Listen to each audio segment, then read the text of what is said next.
Hello friend, এই দেখো ঝিলপি তৈরি করা হচ্ছে। চালের গুঁড়ি আর রুল ময়দায় মিক্স করা হয়েছে ভালো করে। ওই টেনাটা একটা ফুটো আছে। এবারে কড়াইয়ে তেল গরম হয়ে ফুটছে, সেখানে ঝিলপির পেঁয়াজ দেওয়া হচ্ছে। দেখো কত সুন্দরভাবে ঝিলপির পেঁয়াজ দিচ্ছে। দেখো কত সুন্দরভাবে ঝিলপির পেঁয়াজ দিচ্ছে। এভাবে পেঁয়াজ দিয়ে দিয়ে ঝিলপিতে কড়াইটা পূর্ণ করা হয়। এবার ভিডিওটা দেখে যাও কীভাবে ঝিলপি তৈরি করা হচ্ছে।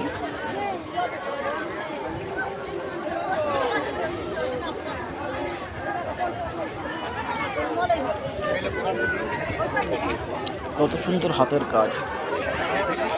এই জিলাপি দেখতে পেঁচালো হলো, খেতে কিন্তু অসাধারণ, খুব ভালো।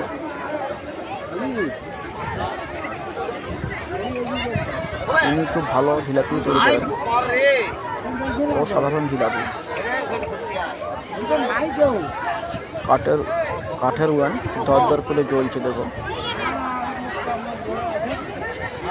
কাঠের উয়ান দর করে জ্বলছে, জিলাপি ভাজা হচ্ছে।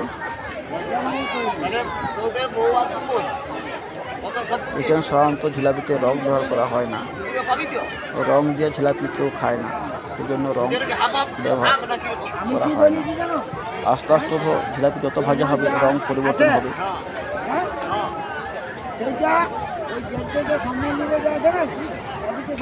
ফুটছে তেলটা,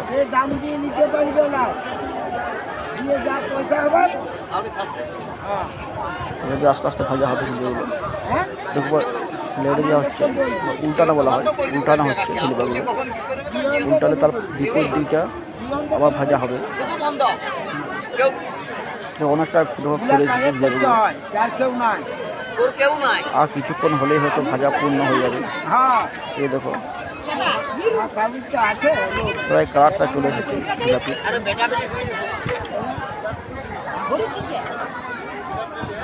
দেখো আবার উল্টে দেওয়া হলো, যাতে বিপরীত দিকটা আবার ভাজা হয় ভালোভাবে।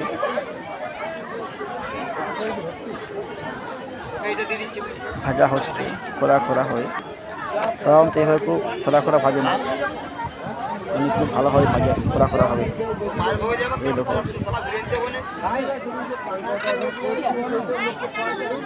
কত সুন্দরভাবে ভাজছে। দেখো একটু উল্টিয়ে ভাজছে, তাতে একটা ঝিলাপিও নরম না হয়ে যায়। সেই জন্য জিলাপির পাকটা এনে প্রথমে যে রুল ময়দা চালের গুঁড়ি ভাজা হয়, সেগুলো মিক্স করা, সেগুলো দেখো ছেলে ভাজা হয়ে গেছে। এগুলি তুলছে, ওখানে চিনির রস করা আছে। ছেড়ে দিল, চিনির রসে ডুবিয়ে দিল। আস্তে আস্তে ওই ঝিলপিগুলো রস শোষণ করবে, গরম ঝিলপি। এই দেখো আবার তুলছে জিলাপি।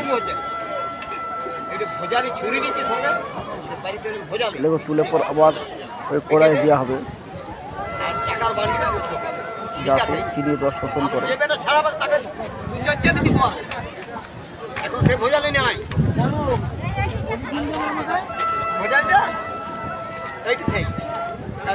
ভাজা হয়ে গেলো, রসের কড়াইয়ে দেওয়া আছে।